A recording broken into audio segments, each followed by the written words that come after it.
Hoje é a segunda-feira, que antecede a terça, que antecede a super quarta. Vai ter decisão de juros no Brasil e nos Estados Unidos. Aqui predomina a aposta de um novo corte da taxa Selic em 0,25 ponto. As expectativas por decisões e pelos recados das duas autoridades monetárias devem trazer mais volatilidade aos mercados, pelo menos de agora até a quarta-feira e depois na quinta como reação. Tudo isso em meio à guerra no Oriente Médio e ao problema doméstico, bem brasileiro, da dívida das famílias. Sobre todo esse cenário envolvendo a super quarta e as decisões de juro, eu converso agora com o Gilvan Bueno, colunista aqui do Money. Gil, muito boa tarde. O que esperar desta super quarta? O corte vem, mas será que não tem espaço mesmo para uma aceleração dos cortes aqui no Brasil? Boa tarde. Cara, que alegria revê-lo. Muito boa tarde para você e nossa audiência, aos investidores que nos prestigiam com sua audiência.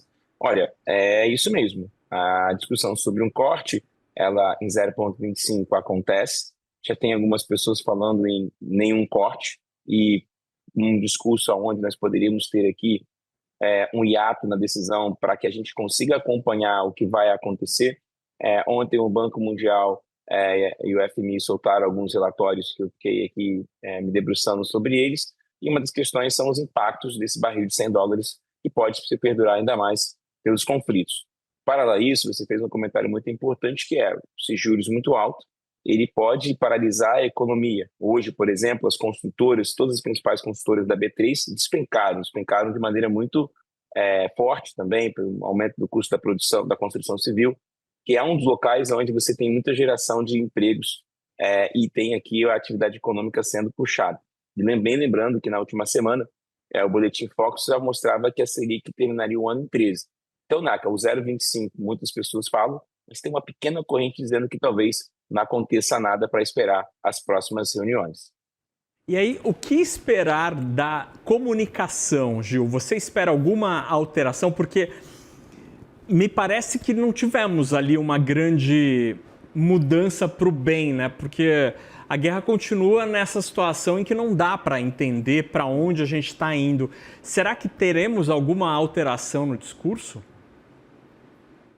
Essa frase que você colocou é muito boa, né? Alteração para o bem. Então, a gente tem que perguntar, será que tem alguma alteração para o bem para que a gente consiga ter aqui um cenário positivo? Se a gente olha os últimos anos, que eu tenho falado em algumas apresentações, é que o que tem puxado o Brasil é o consumo das famílias e os investimentos ou os esforços do governo. Em termos de atividade econômica, o agronegócio vem segurando a economia e o setor de serviços, que representa 70% do nosso PIB, ele tem um desafio novo que já vinha se construindo desde 2016, que é o consumo das famílias. Então, quando a gente olha o consumo das famílias desconstruído pelo endividamento, pelo cheque especial e cartão de crédito, a gente não consegue olhar com o olhar do bem. Quando a gente olha para a questão de atividade econômica, a gente está vendo alguns setores sofrendo porque serviços têm incapacidade de crédito e isso prejudica também as famílias. Quando a gente olha para o governo, qualquer manobra que ele venha fazer na atualidade, ele tem uma pressão na política fiscal. E quando tem aqui um descompasso entre o futuro e o presente nas contas públicas, os juros futuros disparam, como foi na última semana.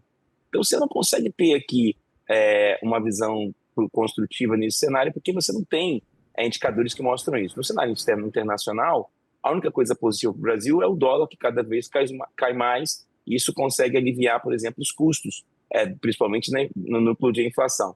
Então, você não tem muitos mecanismos para você dizer que tem coisas boas acontecendo para que você faça um comunicado dizendo que você vai descer a Selic em 0,50 base points.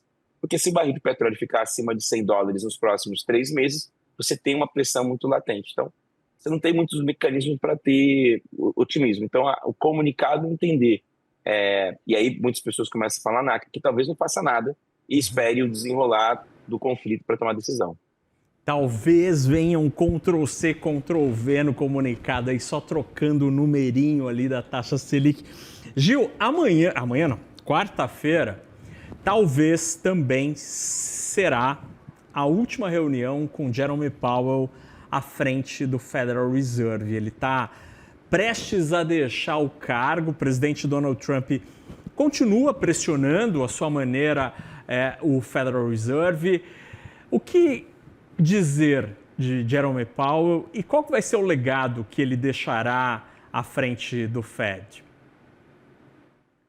Entrará para a história com alguns discursos, alguns conflitos que a gente não via nos últimos anos. O Alan Greenspan, quando ficou à frente do Banco Central americano por muitos anos, acredito que não teve um conflito tão forte igual o Jerome Powell teve. Discussões sobre trocar os membros, levar os membros, tentar demitir os membros, uma das membros do Fed, questionar a questão da obra, falar que ele estava prejudicando a economia americana, deu uma escorregada, de certa forma, no aumento da taxa de juros, isso marcou um pouco a sua gestão na primeira parte.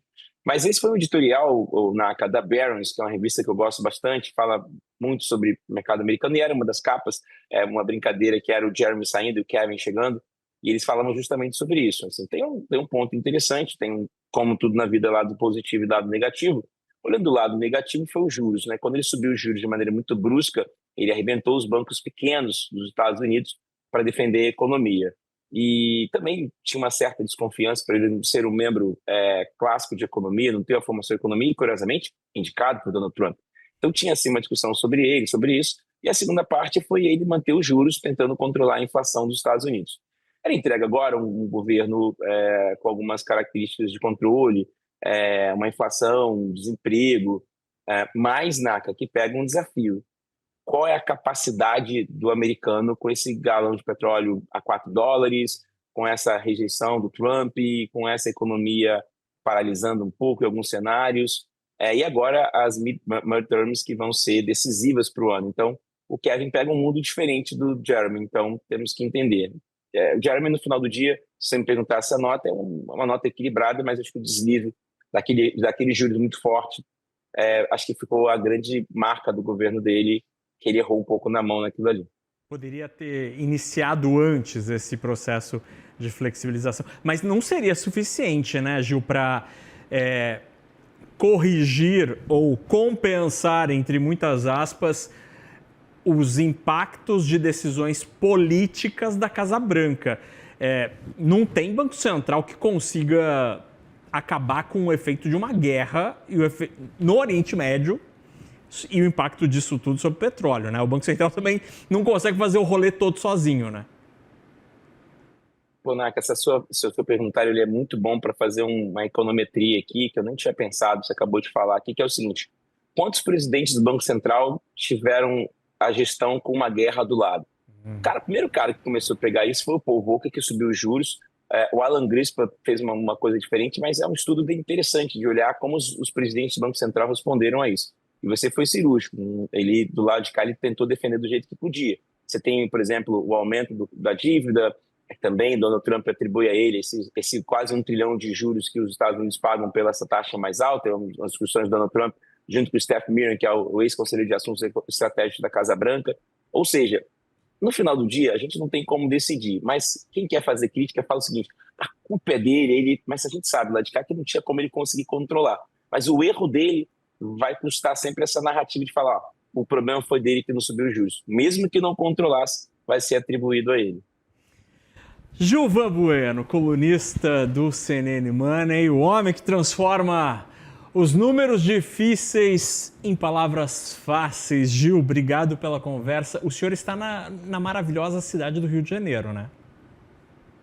O final de semana estava bonito, sol lindo aqui, né? Você tem que vir para cá, já te falei. Pedalar aqui comigo, aqui na orla. Só para fazer inveja de quem mora em São Paulo.